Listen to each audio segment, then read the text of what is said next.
Kjo nuk është vetëm një padrejtësi njerëzore, por është një kontradikt e hapur kushtetuese, sepse më ndëshkon për një fakt që nuk është as veprim, as shkelje, por është një gjendje e imponuar, me forcën disproporcionale të vetë këtij shteti që më kërkon llogari pse nuk vi pasi më ka privuar lirin.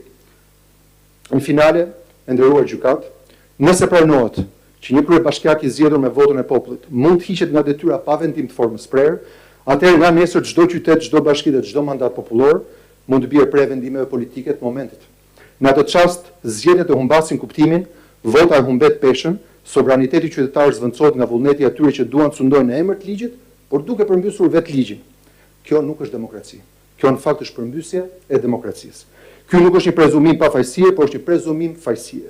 Dhe aty ku pafajësia zvendçohet nga paragjykimi, drejtësia pushon se ekzistuari. Në finale, ajo që duhet t'ju them është se nuk jam këtu për të kërkuar një mëshirë ose një privilegj. Vi për të kërkuar këtu drejtësi kushtetuese. Drejtësia është mburoja morale dhe fundore e Republikës tonë. Ajo që mbron rregullin dhe që na mban bashkë si shoqëri.